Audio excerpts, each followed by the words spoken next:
estamos teniendo y celebrando la Santa Cena, la comunión, y es hermoso ver la comunión de toda la iglesia.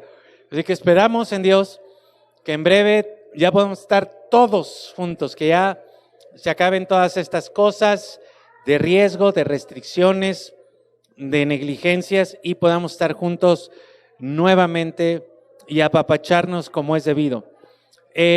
Hoy vamos a tener la Santa Cena, entonces les pido allá en casa que estén listos con sus elementos, pan y jugo de uva, de preferencia, si no, algo físico, algo líquido que puedan ustedes tener.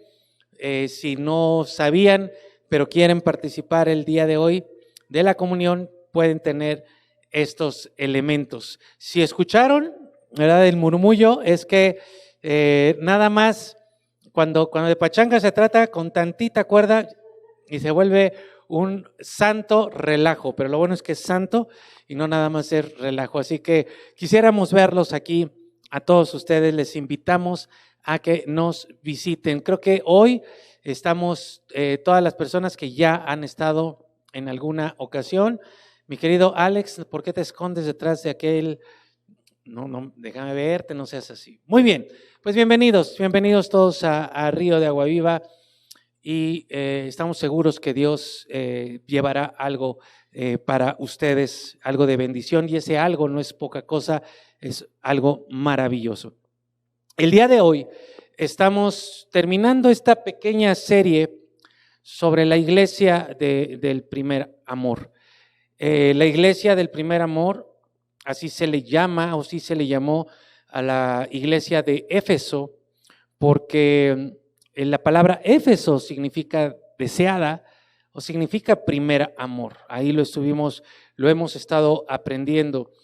Y hay cosas muy importantes que ustedes y yo, por supuesto, todos, debemos de estar haciendo. Hay preguntas que se tienen que estar haciendo ustedes mismos, sin importar la edad que tengan, sin importar cuántos años lleven ustedes en una iglesia o cuánto tiempo, años, meses, semanas.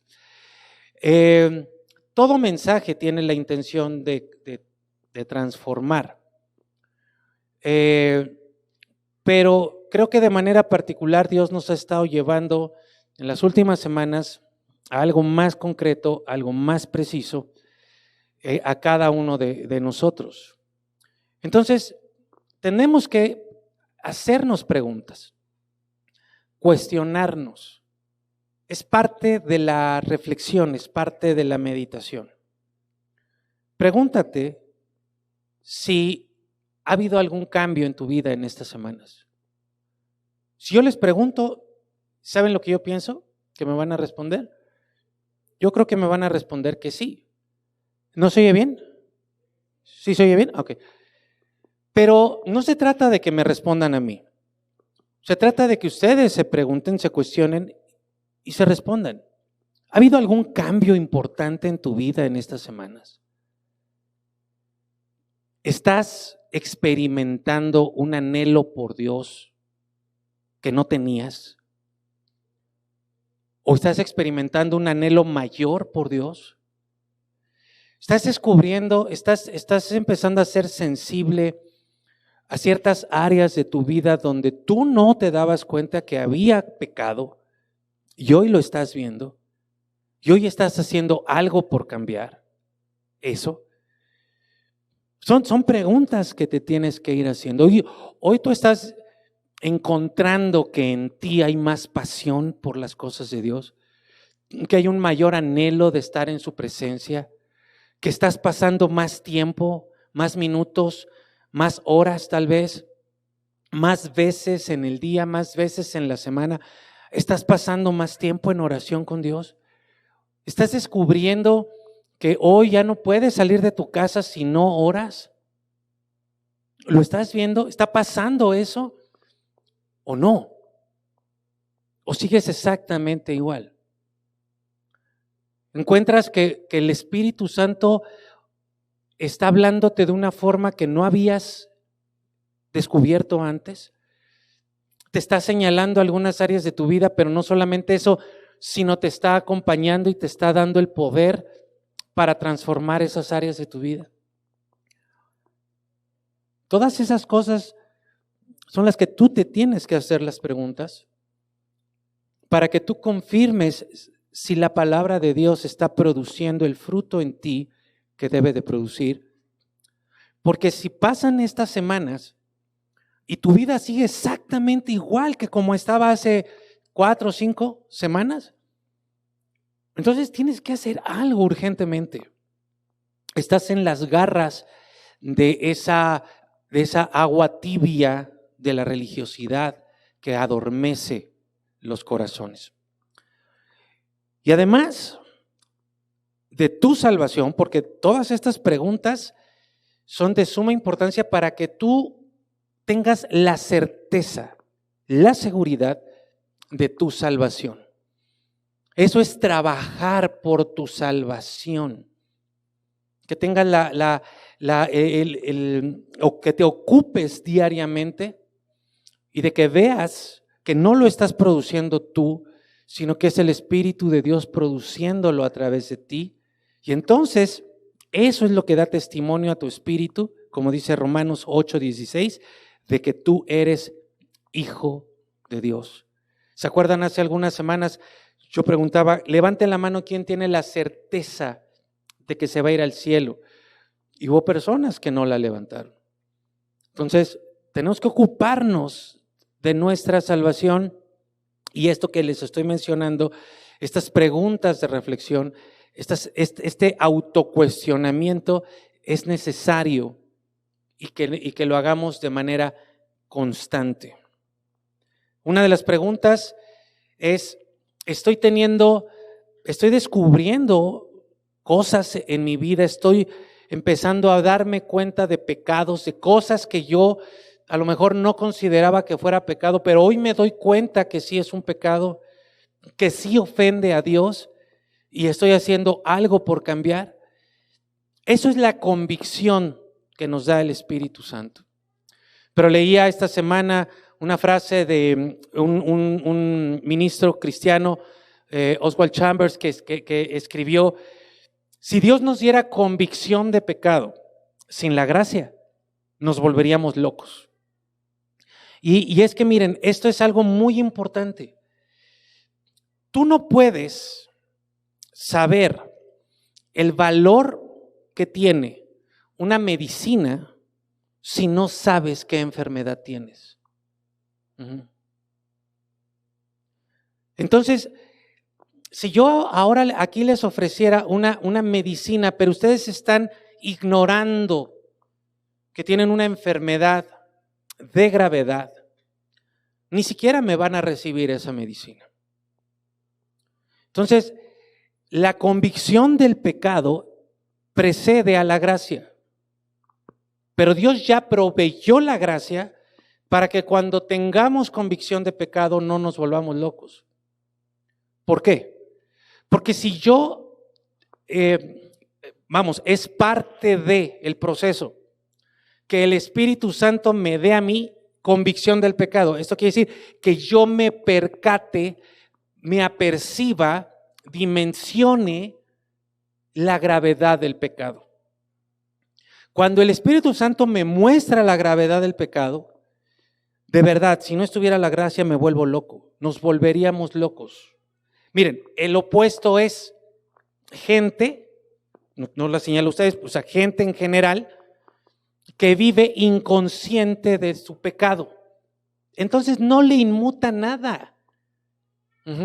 No le inmuta, por decir algo, personas que viven mintiendo semana tras semana.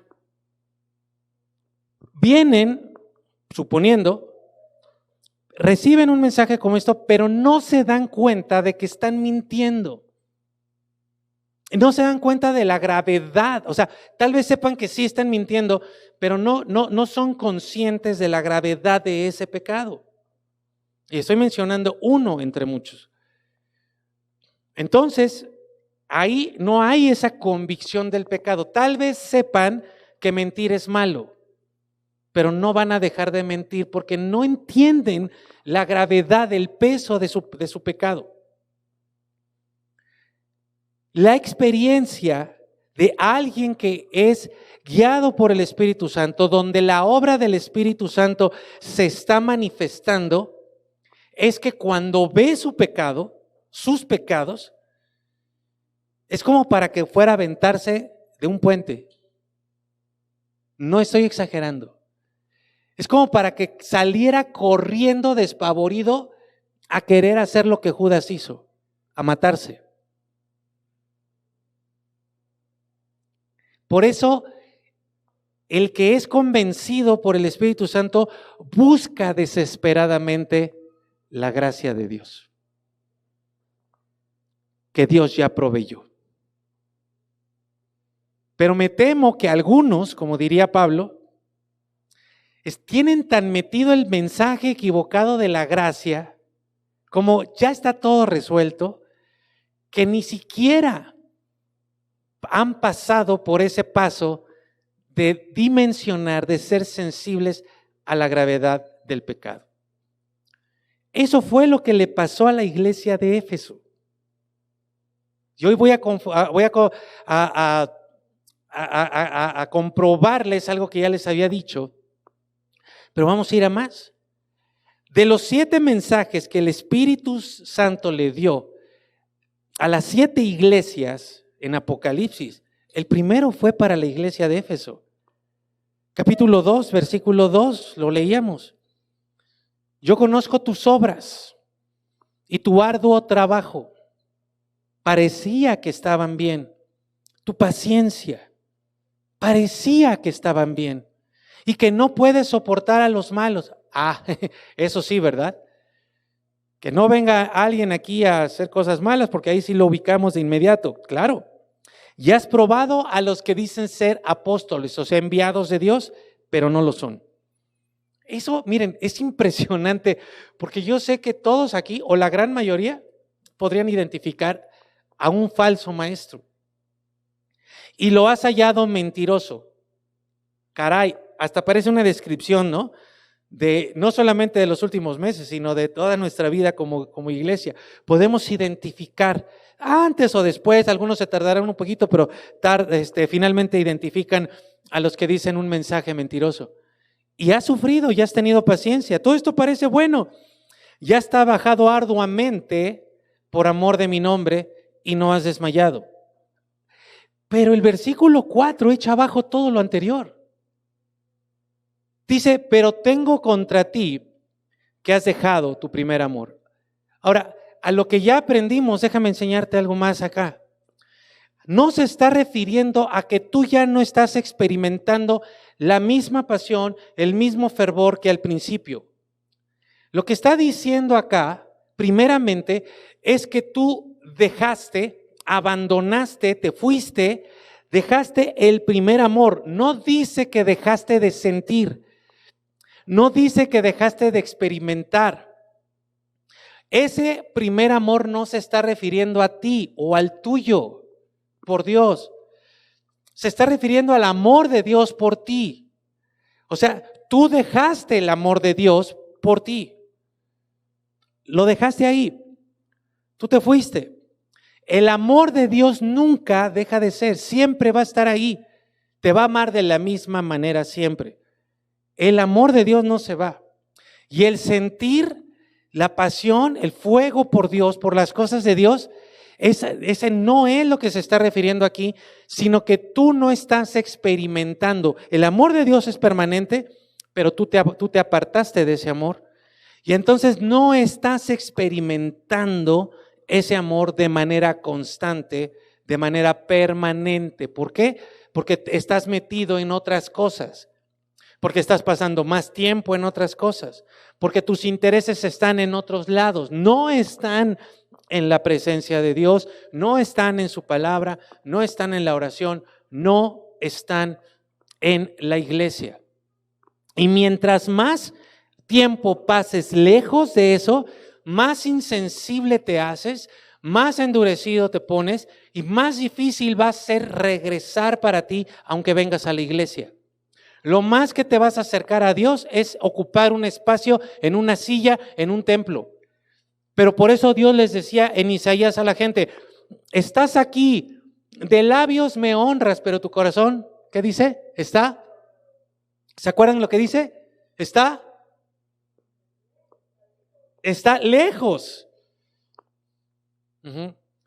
Tu cuerpo está aquí, tú estás calentando una silla, estás cantando, estás aplaudiendo, pero tu corazón está lejos de aquí.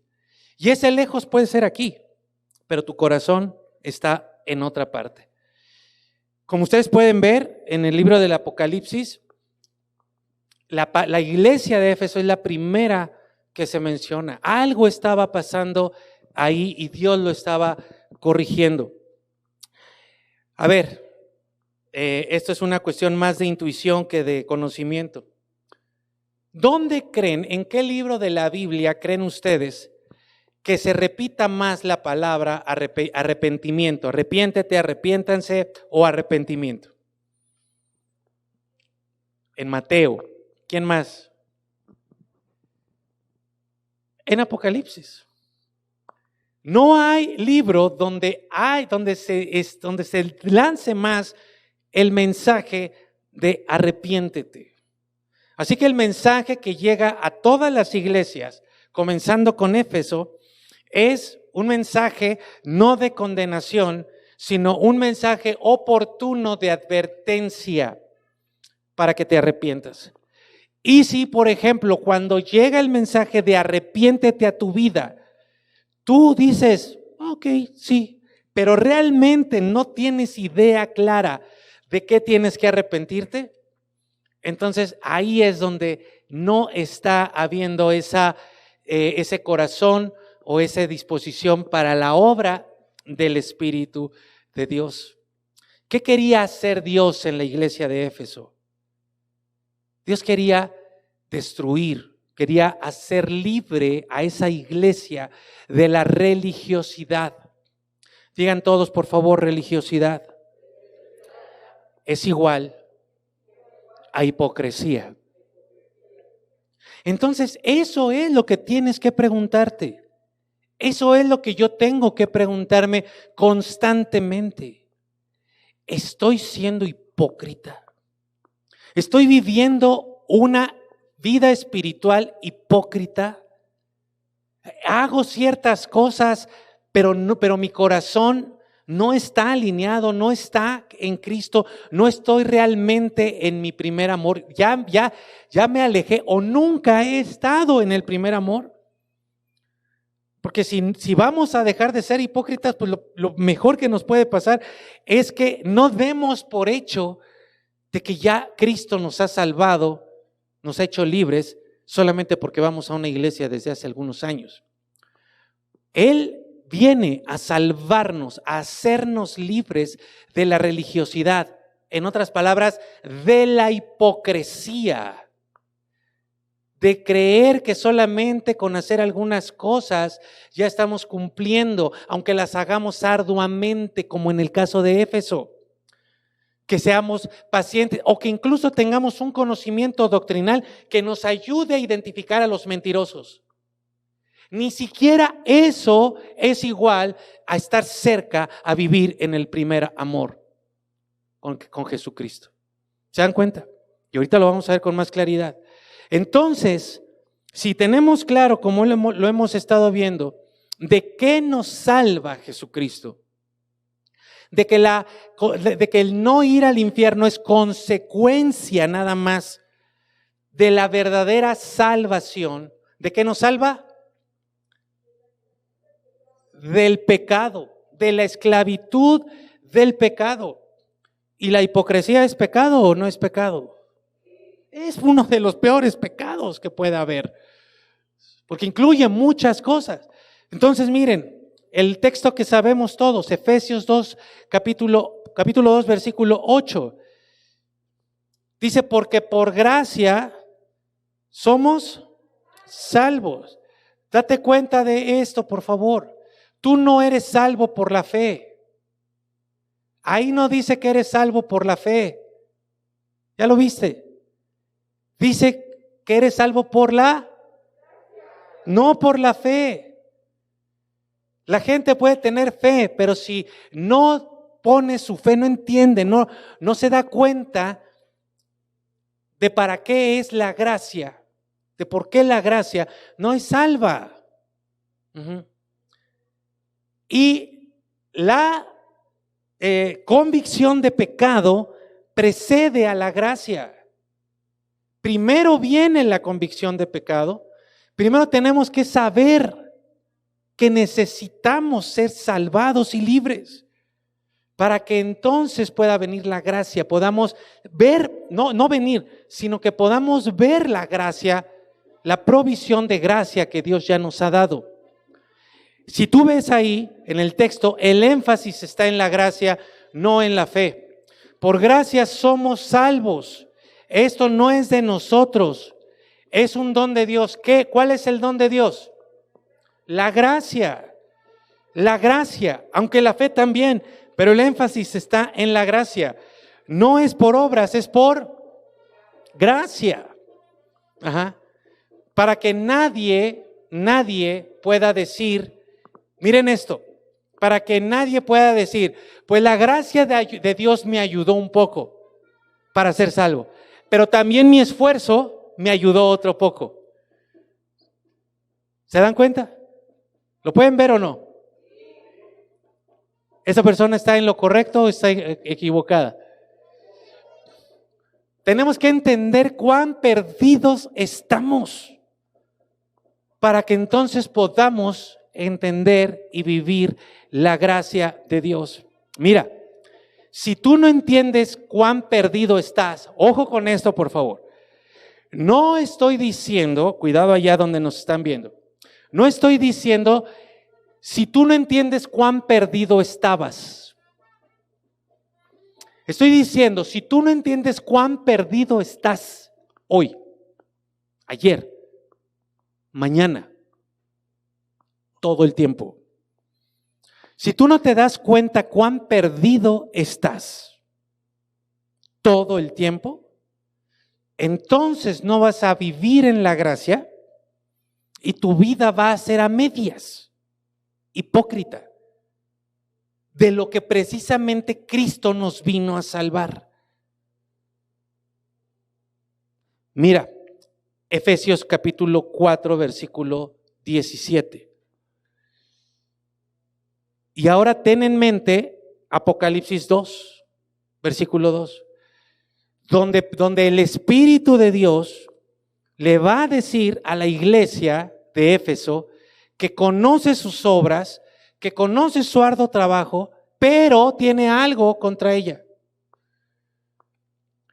Entonces, si no somos conscientes de cuán perdidos estamos, y esa conciencia nos las da el Espíritu Santo a través de la convicción, cuán perdidos estamos diario sin Él, no vamos a entender la gracia de Dios.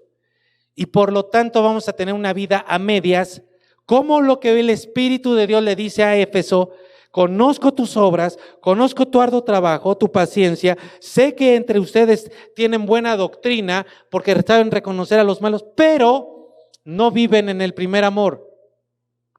Traducción, la misma palabra nos las da a través de Pablo. Pero esto quiero decirles en el nombre del Señor.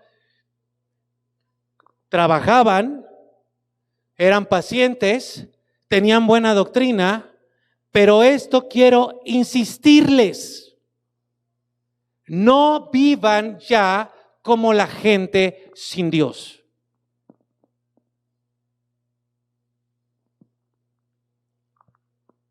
Efesios, la iglesia de Éfeso en Apocalipsis, la carta a los Efesios. ¿Cómo estaban viviendo? Como la gente que no conoce a Dios. O sea, hacían cosas para Dios, trabajaban para Dios, pero aún así su vida diaria, incluso la del domingo, seguía siendo en muchos aspectos como la gente sin Dios ¿Cómo?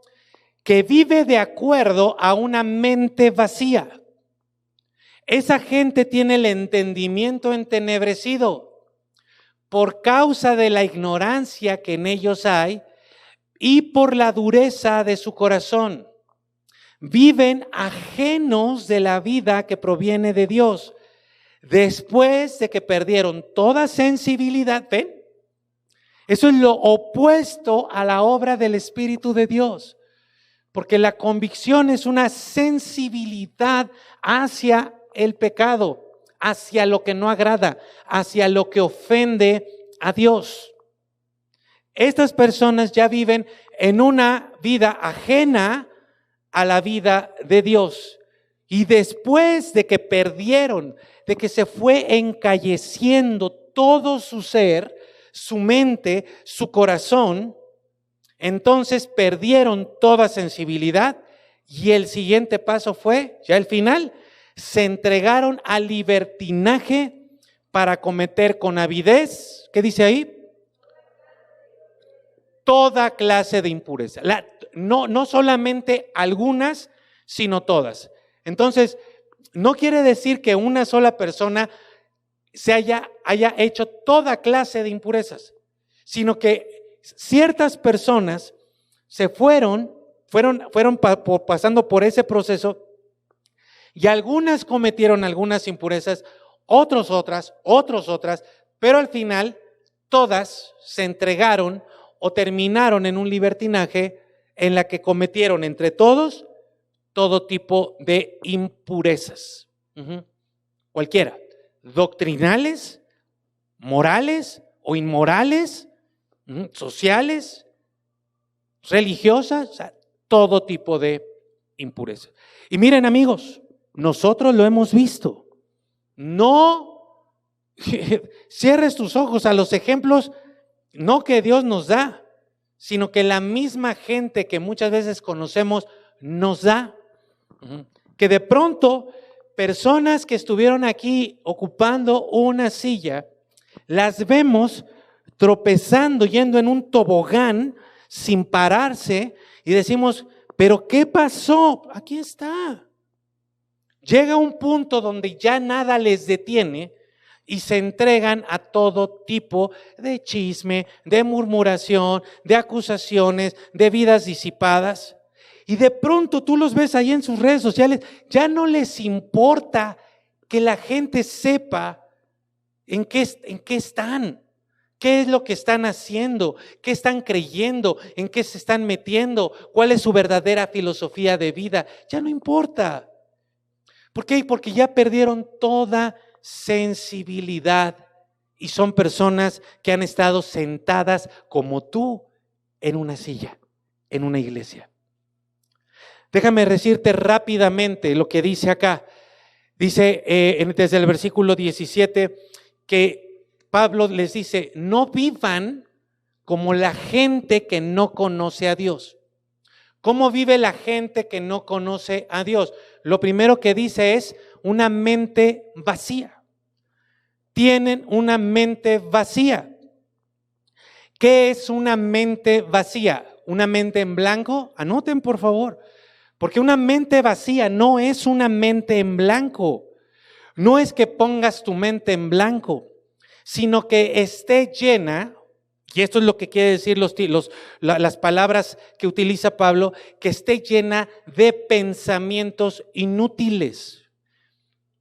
O sea, una mente vacía no es que no piense, es que lo que piensa mayormente son pensamientos que no ofrecen una utilidad. Ahora se los voy a llevar todavía más a fondo para que ustedes lo tengan claro qué es lo que está diciendo el Espíritu de Dios. A ver si se acuerda alguien con qué texto terminamos el domingo pasado. ¿Cuál fue el último texto? ¿Alguien se acordará? No. Salmo 1, que dice, en la ley bienaventurada la persona y luego dice que medita en su ley de día y de noche. Aquí alguien me va a decir qué dice Josué 1:9. No apartarás de tu boca este libro de la ley, sino que de día y de noche, ¿sí? Meditarás en él. Yo empecé diciéndoles, lo que ustedes y yo tenemos que hacer constantemente es cuestionarnos, reflexionar, estar meditando si la palabra de Dios está produciendo el cambio en mi vida, si yo estoy encontrando más esto, más aquello, más pasión por Dios, más anhelo por su palabra. ¿Por qué? Porque si tu palabra, así para que lo tengas claro, si tu mente no está meditando, no está siendo llena de la palabra de Dios, entonces los pensamientos con los que estás llenando tu mente son pensamientos inútiles. Y antes que lo externo, la gente sin Dios vive con una mente meditando en pensamientos vacíos constantemente. Entonces, la diferencia entre una persona que no conoce a Dios y una persona que sí conoce a Dios, que está en Cristo, lo primero es que su mente está llena de los pensamientos de la palabra de Dios. Esa es la preocupación del ministerio de una iglesia, del ministerio pastoral, del ministerio en nuestro caso se llama vida espiritual, de que les estemos proveyendo constantemente planes de meditación y de estudio en la palabra de Dios. Si tú encuentras que dices, ay no, lo dejo, ya leíste la Biblia entera en un año, no, pero después, por pedacitos, no. Estás viviendo como la gente sin Dios. La primera marca, lo primero que de las primeras cosas que hace el Espíritu Santo es darte hambre por la palabra de Dios. ¿Para qué? Para que tu mente esté llena de pensamientos sabios, de pensamientos útiles. Por eso yo como pastor les pregunto y les digo, a ver, ¿qué dice esto? ¿Qué dice tal texto? Y si tú eres de los que se queda así, estás viviendo como la gente sin Dios.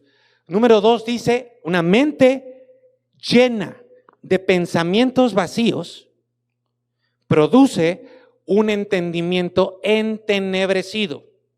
Y quiero que veas algo acá. No está diciendo que se vuelven, perdonen ustedes la expresión, no está diciendo que se vuelven idiotas las personas. No está diciendo que no pueden pensar. No está diciendo el texto que no tienen pensamientos lógicos. Está diciendo que su lógica, que su razonamiento está entenebrecido. Quiere decir que razonan, que piensan, pero con una oscuridad profunda. O sea, hay lógica en su pensamiento, pero están cubiertos por una tiniebla, por maldad, ¿sí? No hay una lógica espiritual, no hay un razonamiento espiritual. Entonces, lo que hacen es que solamente entienden una parte de la vida, de su situación, pero no entienden ni el porqué, ni la trascendencia, ni lo que Dios está queriendo hacer en ellos a través de esto o a través de aquello. No están teniendo un entendimiento en luz, lo tienen en oscuridad. Y un entendimiento entenebrecido viene o sigue produciendo, porque aparte es algo que circula, que va dando vueltas, viene o produce ignorancia, como lo acabamos de leer. No podría, no sabría cómo ser tan enfático en esto. Pero si tú eres una persona que dice, no sé, eso es a lo que se está refiriendo. Ignorancia. Es no saber, primero. Oye, ¿qué dice tal texto? No sé. Oye, ¿qué quiere decir tal texto? No sé. Es que yo no sé si Dios quiera estar haciendo. No saben. ¿Por qué no saben? Porque hay ignorancia. ¿De qué? De lo que tendrían que estar llenando su mente. ¿De qué? De la palabra de Dios. ¿Y por qué hay ignorancia? Porque no están meditando en la palabra de Dios. Así de sencillo. Porque encuentran su deleite en meditar en una serie de pensamientos, como la gente lo hace, pensamientos vacíos. Entonces, la ignorancia, de acuerdo al texto que nos está diciendo acá Pablo, tiene un primer nivel en el que la gente no sabe. Oye, ¿qué dice Efesios 2:10? No sé. Y eso se supone que ya lo tendrían que saber, ¿no? ¿Y qué dice el texto de tu cumpleaños? No sé. ¿Y qué dice el texto de tu propósito? No sé. ¿Y qué dice Mateo 28, 19 y 20? No sé, ¿no? ¿Por qué no? ¿Por qué no? Entonces el primer nivel es ignorancia pura, así, no lo sabes, no lo sabes, no lo sabes. Pero hay otro nivel de ignorancia, que es al que se refiere esta palabra ignorancia, que es que lo que tú conoces no tiene calidad. O sea, el conocimiento que tú tienes no es de calidad. Y eso puede referir tanto a que conozcas cosas del mundo, pero que no te van a servir de nada en la vida real y delante de Dios, o que el conocimiento bíblico que tengas, el poco conocimiento bíblico que tengas, esté deficiente. Por ejemplo, hay personas que dicen, creo que en alguna parte de la Biblia dice algo como. Ese es un conocimiento deficiente. No es de calidad. ¿Por qué? ¿Por qué no tienes ese conocimiento? Porque no estás meditando en la palabra de Dios. Y esa ignorancia va a producir en ti dureza del corazón. Y la palabra dureza tiene dos significados. El primero, literal, ahí no les voy a pedir disculpas porque es lo que dice el texto, es estupidez. La palabra dureza, pónganle ahí, escríbanle, es igual a estupidez. Es como decir, se vuelven estúpidos de corazón. El otro significado es un encallecimiento de sus sentimientos. Entonces, los sentimientos no se está refiriendo al sentimiento como de bonito o feo, como de alegría, sino a la percepción espiritual. A la percepción espiritual. ¿Te has fijado que hay personas, a lo mejor vas a tener que remontarte algún tiempo, cuando orábamos en grupo, cuando oramos en conjunto? No sé si tú te has fijado que hay personas que están orando y están con sus ojos cerrados, están arrodillados, están con sus manos levantadas, están y están orando, aunque ellos no estén orando y alguien más está guiando la oración, ellos están, sí, Padre, por el nombre de Jesús. Y hay otros que están en el mismo grupo de oración y están así.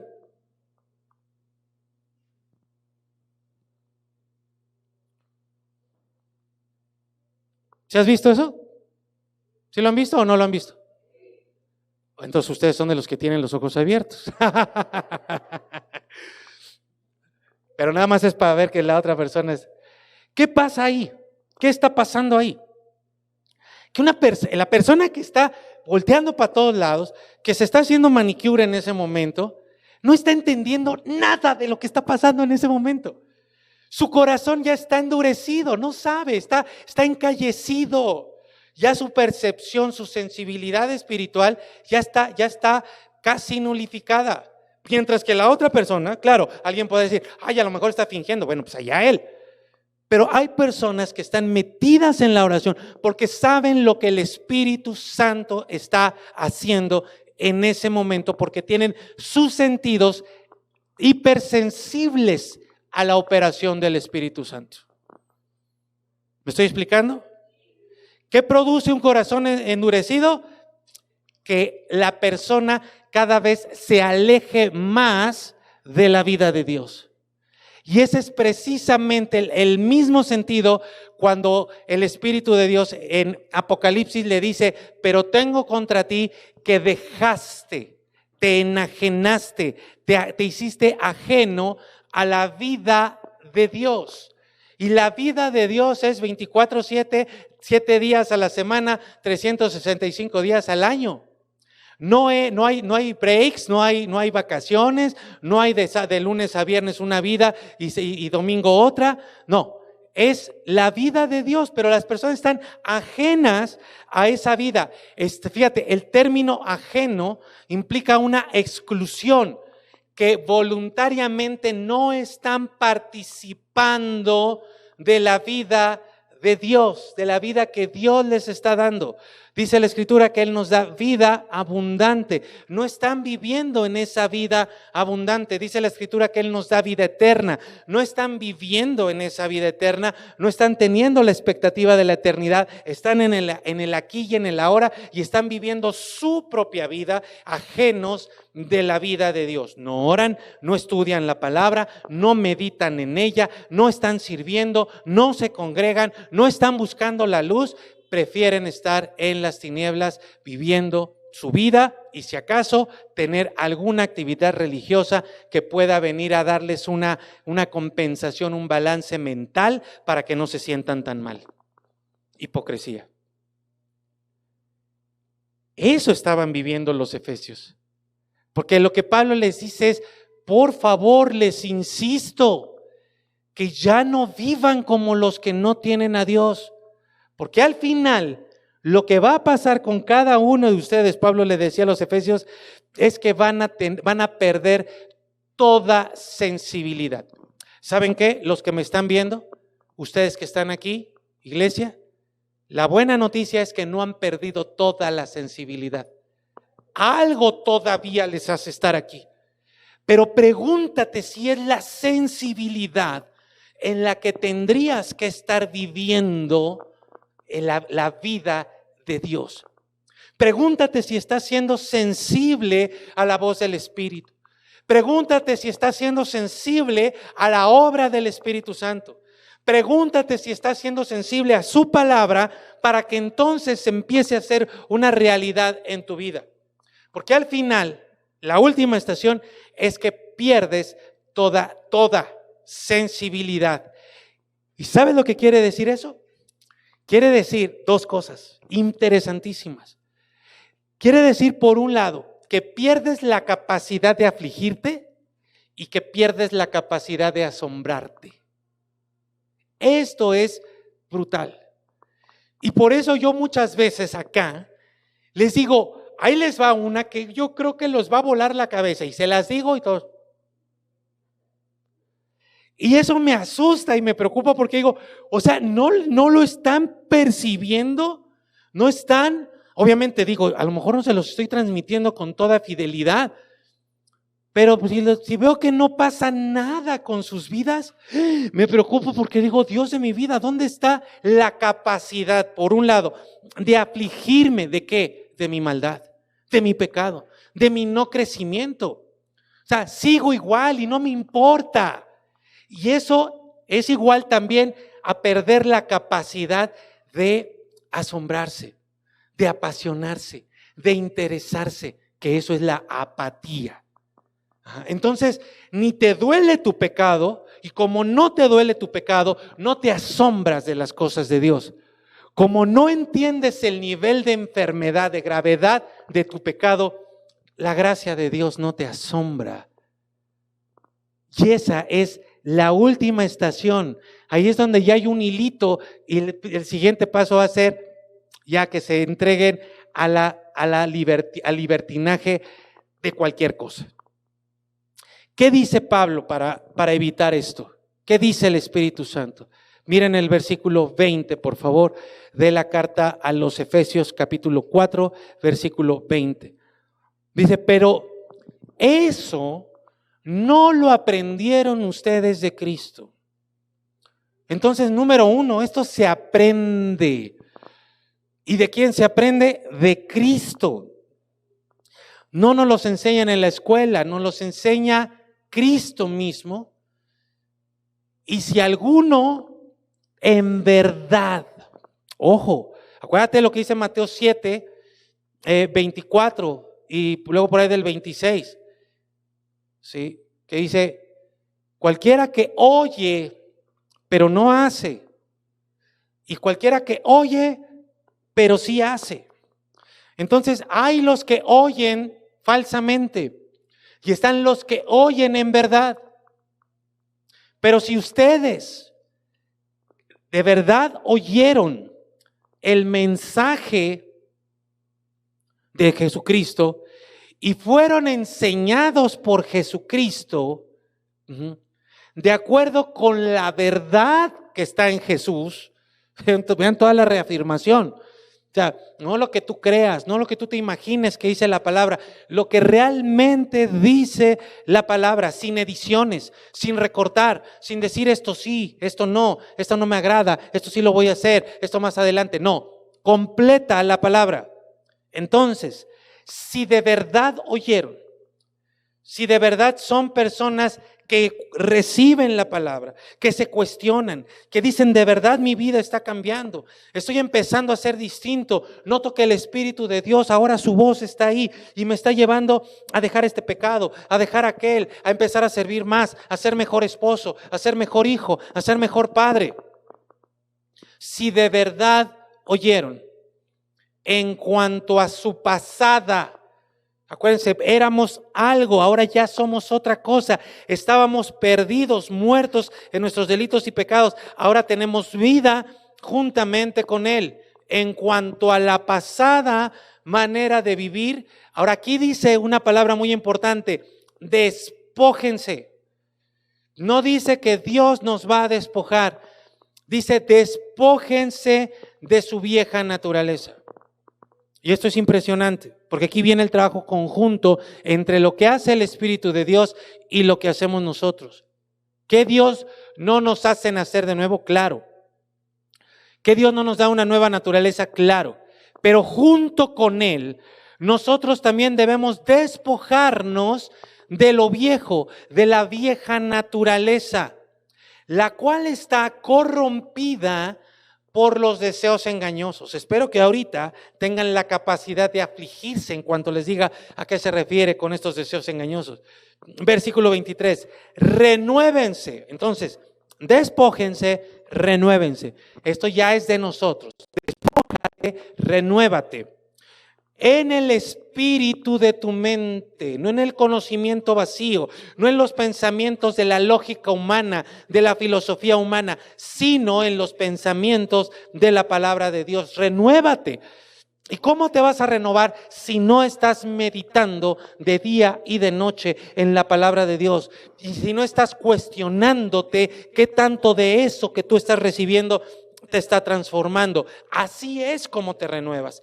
Renuévate en el espíritu de tu mente y revístanse. Entonces, despójate, renuévate, revístete de la nueva naturaleza, creada en conformidad con Dios, en la justicia, o sea, en la rectitud y en la santidad, en el apartamiento de la verdad. O sea, no vas a andar viviendo de acuerdo a mentiras, de acuerdo a buenas opiniones, de acuerdo a filosofías bonitas, de acuerdo a filosofías valerosas, sino de acuerdo a la palabra de Dios.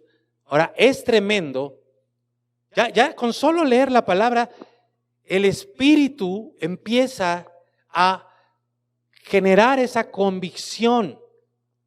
Y lo que el Espíritu de Dios nos está diciendo es: hey, iglesia de Río de Agua Viva, y a lo mejor tal vez alguna otra iglesia, yo conozco tus obras, sé lo que haces, sé que estás ahí cada domingo, sé que estás sirviendo, sé que estás haciendo esto, sé que estás tocando en la alabanza, sé que estás haciendo aquí y allá, sé que estás predicando la palabra, pero tengo contra ti que estás llevando una vida a medias. Que sí estás aquí muy dispuesto, pero te estás alejando, te alejaste, te fuiste, dejaste mi amor por ti, que es el primer amor. Tengo contra ti que estás viviendo como las personas sin Dios. Tengo contra ti que no estás llenando tu mente de mi palabra, sino que la estás llenando de razonamientos humanos. Tengo contra ti que no tienes esa sensibilidad espiritual. ¿Por qué? Porque no estás conmigo. Tengo contra ti que todavía los deseos engañosos te dominan. Tengo contra ti que todavía no haces morir la naturaleza corrompida que todavía queda en ti. Y esa palabra corrompida, que en la versión Reina Valera dice que la cual está viciada. Esa es la palabra que usa, viciado. Puede ser corrompido o viciado. Y es una palabra muy interesante, fuerte, porque dice, que quiere decir angostarse, o secarse. Entonces, lo que está diciendo es que la naturaleza antigua nos hace angostarnos, nos hace ser escasos, nos hace secarnos. La vieja naturaleza produce en nosotros un secamiento, si existe la palabra, nos va secando y nos lleva a la ruina. Es un proceso, me imagino, como las frutas deshidratadas, que les van quitando toda el agua, y las dejan secas totalmente. Y entonces en nosotros eso traduce a ruina, a destrucción. Entonces, pero es un proceso. Esa misma palabra corromper o viciado es un proceso. O sea, algo que está viciado es algo que se va repitiendo constantemente. Por eso el cambio de hábitos, porque los hábitos, por ejemplo en la alimentación, un mal hábito alimenticio no te produce una enfermedad de la noche a la mañana, es un proceso. Un día de pronto tienes los triglicéridos altos, un día de pronto tienes diabetes, un día de pronto tienes hipertensión, un día de pronto tienes úlceras, un día, pero llevó un proceso, no te diste cuenta, tú creíste que nada malo iba a pasar, pero un día aparece. Esa es la vieja naturaleza. Nos lleva en un proceso donde nos va angostando, nos va secando poco a poco y un día estamos en ruina, un día estamos en destrucción, un día ya no estamos con Cristo, un día ya nos vemos demasiado lejos. ¿Qué pasó ahí? ¿Hay algo? No, es que ahora te veo con mucha atención, digo, ay. No, es que yo creo que la luz ahora no me está dando tan de frente. ¿Cómo entras en ese círculo de destrucción? A través de tus deseos engañosos. Ojo con esto.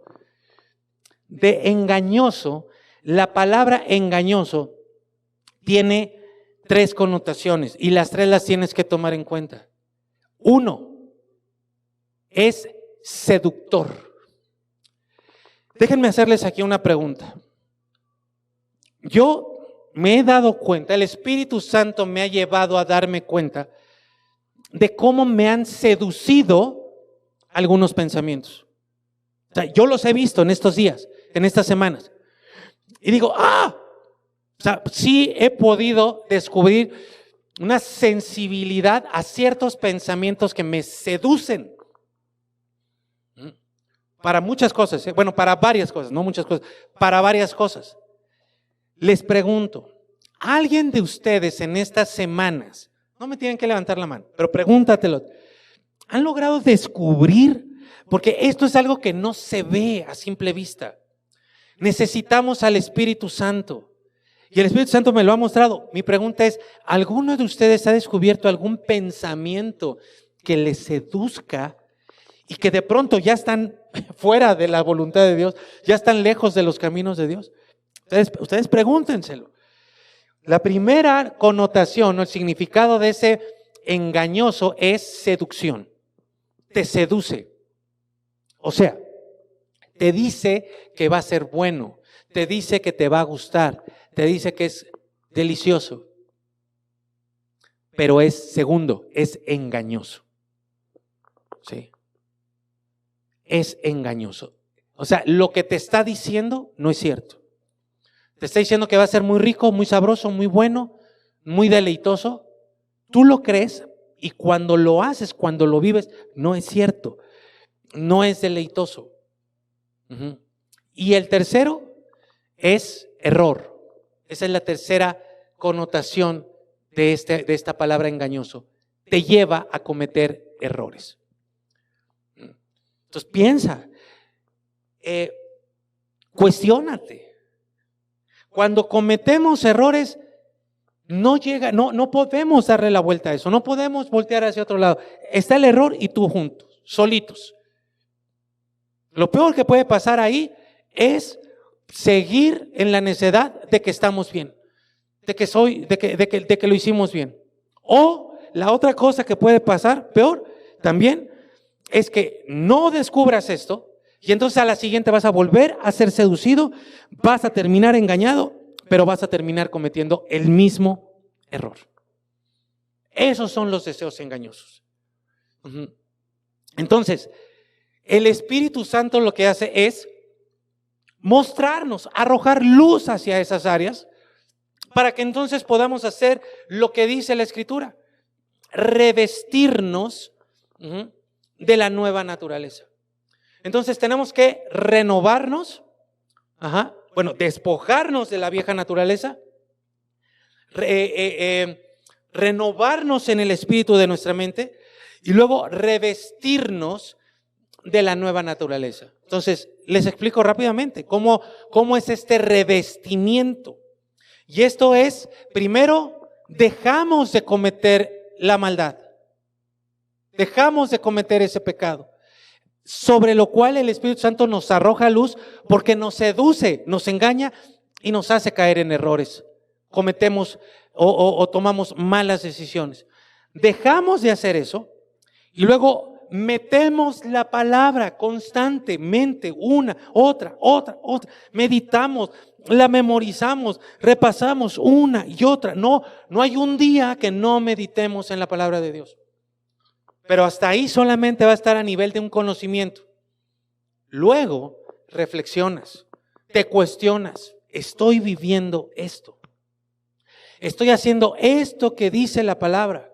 Esto que ahora ya sé que dice. Ya no vives en el no sé, te estás cuestionando. Y entonces lo que el Espíritu Santo te va a decir es, no, todavía no lo estás viviendo. Ahí viene el revestimiento. Lo empiezas a hacer. Empiezas a actuar no actuar, lo quito esa palabra para que no tenga una mala interpretación. Empiezas a hacer lo que dice la palabra de Dios, no de dientes para afuera, sino porque estás teniendo ese entendimiento renovado de su mente. Eso es lo que quiere decir revestirnos de la nueva naturaleza. Entonces, su palabra nos viste. ¿Cómo nos las ponemos? Cuando hago lo que dice la palabra. Pero antes ya me tuve que quitar la vieja naturaleza, el viejo vestido, me lo quito, dejo de hacer esas cosas equivocadas y me visto o me revisto. Interesante que dice revestirse. ¿Por qué? Porque ya Dios nos vistió con una naturaleza espiritual de su Espíritu Santo. Pero ahora yo me revisto con el vestido de su palabra, de las acciones que su palabra me indica que haga. Y entonces con esto en mente, podemos tener, yo espero, una claridad espiritual, un entendimiento espiritual pleno de lo que dice el versículo 10 de Efesios 2, que se los preguntaba hace rato. Ayúdenme a leerlo todos allá en casa, por favor, aquí también. Dice, porque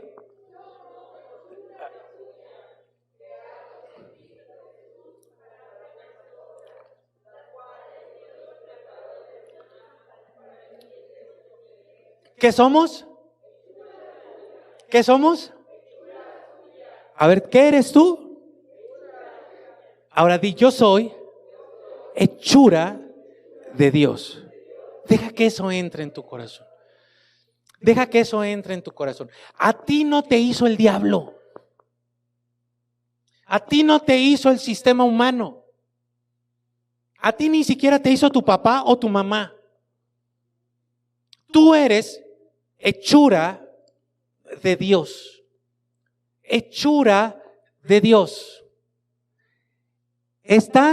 Tienes una nueva naturaleza. Tienes una nueva naturaleza. A menos que no la tengas. y necesites nacer de nuevo. Pero si ya naciste de nuevo, tienes la naturaleza de tu Padre, tienes la naturaleza del Espíritu Santo.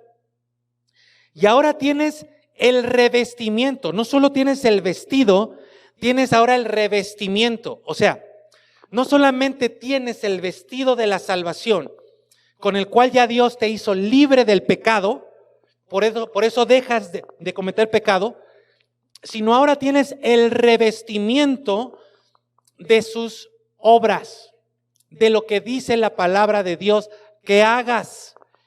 Entonces tú eres una hechura de Dios. Eres una hechura de Dios. Eres una hechura de Dios. Y espero que esto te mueva desde lo más profundo de tu ser. La palabra hechura. Yo estaba ayer que decía, no puedo creer esto. No lo puedo creer porque soy demasiado, bueno, no sé si demasiado, pero soy muy consciente de mi maldad. Y yo no puedo, me cuesta, y por eso la fe que Dios nos da, para creer que una persona como yo, la palabra hechura es la palabra en griego poiema. Poiema. Poiema. Poiema. Y entonces yo dije, ay, esto suena bonito. O sea, ¿cómo Dios me está diciendo que yo soy como su poema? Pero no creo porque es griego y es la palabra poiema. Y entonces empecé a rascarle porque decía, no me puedo quedar con esto. A ver, ¿qué quiere decir la palabra poiema? Y dice, la palabra poiema quiere decir hechura en fábrica. En fábrica. Esto refiere en parte a lo que es como un telar, como una tela, como un traje. Y veía que este término se utilizaba y se sigue utilizando cuando se habla de un traje hecho a la medida. Somos hechura de Dios. Somos fabricados por Dios con una medida especial, con un propósito especial. Es como un traje hecho a la medida. Si ustedes ven el saco que traigo, no es un traje hecho a la medida. De pronto se me levantará de por acá, se harán unos picos, se me arruga de por acá atrás. Algo va a pasar con la ropa que traemos porque no está hecha a nuestra medida. ¿Alguien de aquí les han hecho alguna vez un traje a la medida, un vestido a la medida? Sí, es diferente, ¿no? La experiencia. Que hagan algo a tu medida, a lo chueco que estás, pero a tu medida, ¿no? ¿Sabes para qué? El que nace de nuevo, el que es salvo por la gracia de Dios, por la fe. Esto no es de ustedes, porque ustedes están chuequísimos. Pero Dios nos da esa gracia. ¿Para qué?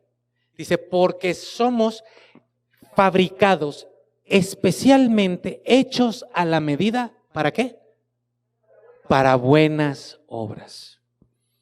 El Hijo de Dios, el que nace de nuevo, no puede andar en malas obras. O sea, sí puede, pero cuando anda en malas obras no le quedan.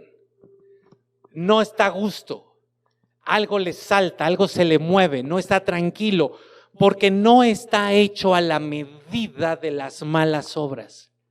Está hecho a la medida de las buenas obras que Cristo preparó, que el Padre preparó de antemano para que anduviésemos en ellas.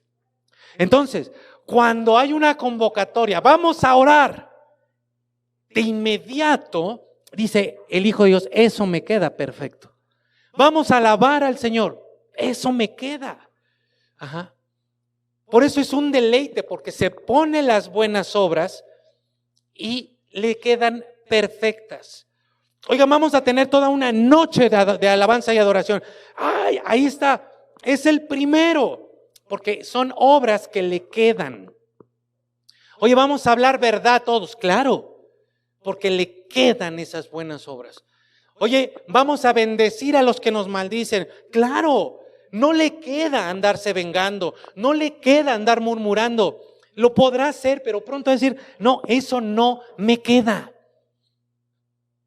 Oye, ¿qué no tiene tentaciones sexuales? Claro, y a lo mejor anda pensando, pero cuando lo piensa, cuando lo medita, cuando lo fantasea, dice, no, espérame, no me quedan esas obras. Estoy como que estoy hecho para otras cosas. Oigan, aquí a las 5 de la mañana para servir, eso me queda. Me queda. Ajá. Porque estoy hecho para las buenas obras que Dios preparó de antemano para que yo anduviese en esas buenas obras. Oye, ¿qué no le guardas rencor a tu papá, a tu esposo, a tu hermano? No. ¿Pero cómo le haces? No me queda. O sea, ¿que no tienes razones para odiar? Claro, tengo muchísimas, pero no me queda el odio. No me queda el rencor, no me queda la negligencia, no me queda la mediocridad, no me queda. Wow. Pero luego sigo yo investigando y digo, pero ¿por qué suena tan similar a nuestra palabra poema en español? ¿Y qué creen? Ahí dije, no es cierto, Señor.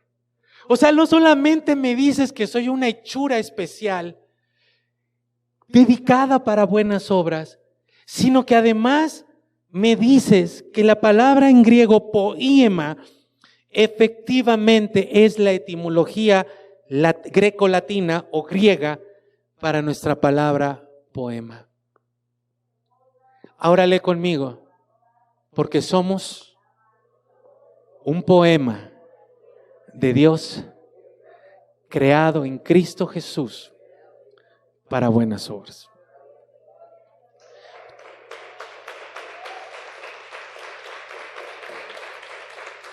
Gloria a ti, Padre.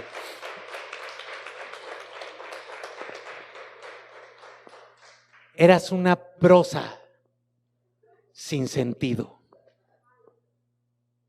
Eras una prosa vulgar y grosera. Y ahora Dios te salva de ser una prosa vulgar y grosera, de vivir en fracaso y de arruinar tu vida. Ojo con esto, no te salva para que seas salvo.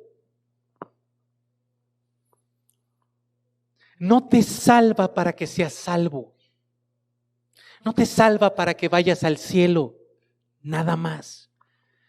Te salva para que seas un poema diario en tu diario caminar. Eso quiere decir, dénselo. Yo no le puedo quitar la gloria al Señor.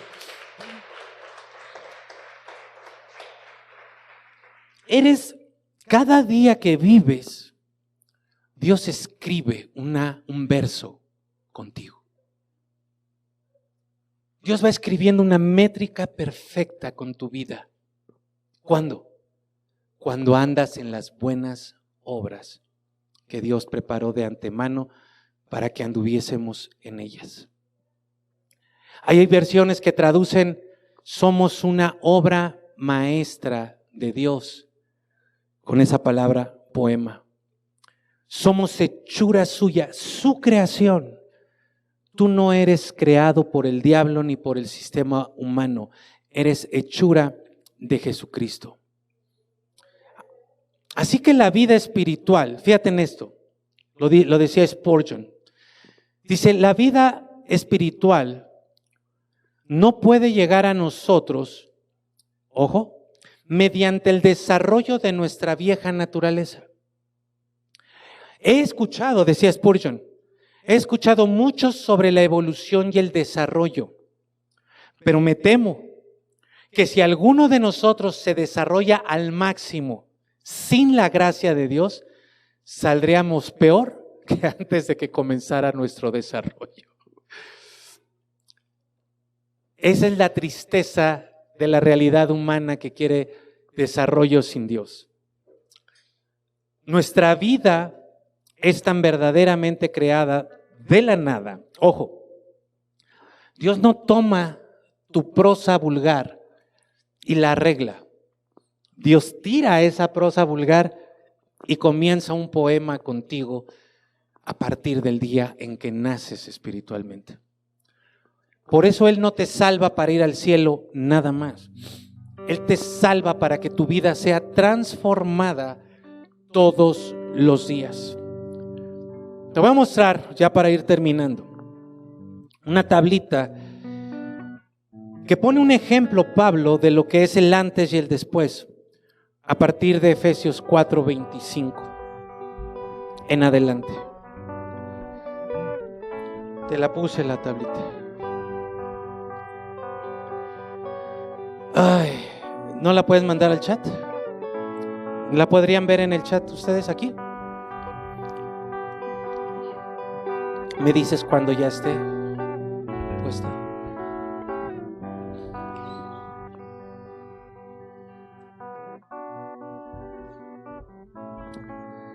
Va a aparecer en el chat de la iglesia y en la transmisión también. Lo único que no va a aparecer es acá en la pantalla.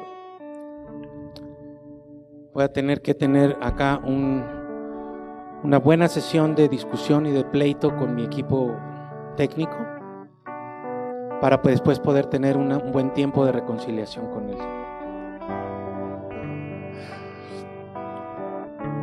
La discusión y el pleito va a durar como 3 minutos y la reconciliación como unas 3-4 horas, yo creo. Tú me dices cuando ya esté. Muy bien, ya la tenemos en la transmisión. Gracias. Tenemos esta tablita que nos ayuda a tener más claro lo que dice Efesios 4:25 en adelante. ¿Qué es una vieja naturaleza? Decía Pablo, inspirado por el Espíritu Santo. Una vida viciada, donde constantemente nos estamos angostando, nos estamos secando, caemos en los mismos errores, en los mismos fallos. Dice primero, desechen la mentira. Pero ¿cómo desechamos la mentira? Con la nueva naturaleza, hablando verdad siempre, con nuestro prójimo, sea quien sea, porque somos miembros los unos de los otros. Fíjate qué interesante es esto. Porque cuando tú estás en el error, cuando tú estás en esa vida viciada, el mundo dice, mientras no le hagas daño a alguien más, haz lo que quieras. Pero no se puede. La verdad es que todos estamos conectados con todos. Entonces, cuando tú mientes, cuando tú te vas secando por la mentira y vas en ese proceso de arruinarte, estás arruinando a otras personas. Estás arruinando al que está más cerca de ti y así vas consecutivamente hasta arruinar a otras personas. ¿Por qué? Porque somos miembros los unos de los otros. Esto lo podemos ver con los gobernantes. Su avaricia, su voracidad, su corrupción, ¿nos daña o no? Claro que nos daña, ¿verdad? Su mentira nos está afectando día a día. Así la de todos, no nada más ellos. Luego dice Pablo, en la vieja naturaleza te enojabas. ¿Qué pasaba cuando estabas en esa vieja naturaleza? Pecabas. Pecabas. Cada vez que te enojabas, pecabas. Ahora, ok, enójate.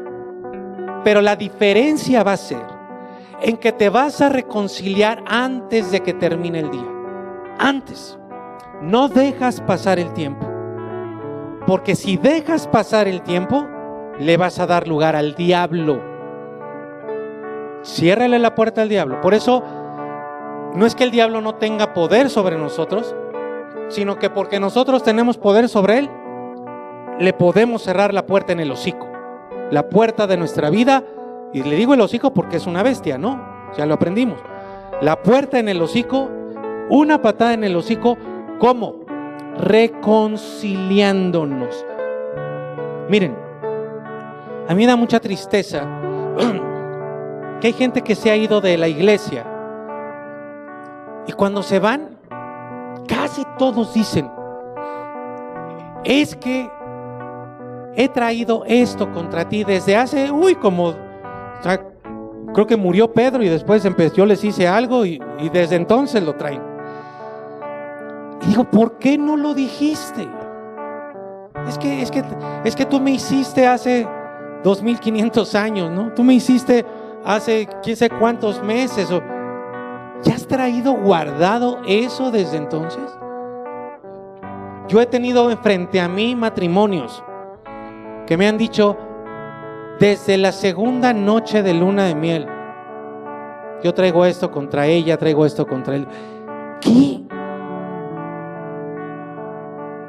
¿Y lo guardaste creyendo que se iba a desaparecer? Eso es como el mundo vive. Ahora tú reconcíliate antes de que el sol se ponga. Dice: el que robaba no robe más. Estos son de los pecados que nos dan vergüenza, ¿verdad? Pero ¿cómo vamos a dejar de robar? Y aquí puedes incluir a los seres humanos y puedes incluir a Dios también. Y mira que no habla nada más de dinero, porque podemos robar muchas cosas. El que robaba no vuelva a robar. Pero ¿cómo no va a volver a robar? Fíjate bien, trabaje. Pero no nada más es trabajar, y use sus manos para el bien. O sea que cuando tú trabajas, tienes que tener en mente hacerle bien a alguien más. Eso te va a dar calidad en tu trabajo. Pero ese no es el fin único, sino que el fin es que puedas tener para compartir con el que tiene necesidad. Entonces, nosotros robamos cada vez que pudiendo dar no damos. Lo que sea. Lo que sea. Y para poder dar, para que ya no robes, tienes que trabajar para que puedas dar tu tiempo, tu dinero, tu fuerza, tus talentos. O sea, te va a costar trabajo. Trabajando para los demás y dándole a Dios y a los demás es como nos aseguramos que no vamos a robar. Y luego dice, aquí me vienen a la mente unas personas de allá por China, por India, nadie de aquí. Dice, no pronuncien ustedes ninguna palabra obscena, ninguna, ni por broma, ni doble sentido, ni albur, ni grosería, ni ofensa. Solamente, esa es nuestra prosa, esa es nuestra prosa vulgar, junto con todo lo demás. Ahora, pronuncien solo aquellas palabras que contribuyen a la necesaria edificación y que sean de bendición para quien las escucha. Que cuando la gente te oiga diga, me estás edificando, me estás ayudando. Lo que me dijiste es muy cierto. Gracias. Me duele, pero tienes razón. Gracias. Gracias. Y termina diciendo, desechen todo lo que sea, todo, cualquier cosa que sea amargura, enojo, ira, gritería. Esa me va a mí. Calumnias. Pero ahí no dice que cuando estés predicando, así que puedo seguir con la gritería mientras predico. Ahí está la verdad. O sea, cómo me cuesta trabajo. Calumnias y todo tipo de maldad. ¿Saben qué? El que está en Cristo, el que nació de nuevo, ya no le viene bien la amargura, ya no le queda. Ya no le queda el enojo, ya no le queda la ira, ya no le queda la gritería, ya no le quedan las calumnias, ya no le queda ningún tipo de maldad. Ahora con lo que se reviste diariamente es con bondad, con misericordia, con perdón constante con todos, porque sabemos de dónde, de qué prosa vulgar nos sacó el Señor y cuáles son las obras que Él tiene para nosotros el día de hoy. Iglesia, esa es la nueva vida en Cristo. Revistámonos todos de la nueva naturaleza todos los días. Amén. Señor, gracias por permitir acercarnos a tu mesa, Señor, el día de hoy. Gracias porque tú te revestiste de piel humana, de naturaleza humana. Vestiste nuestros harapos, vestiste nuestra suciedad y vestiste el vestido de maldición.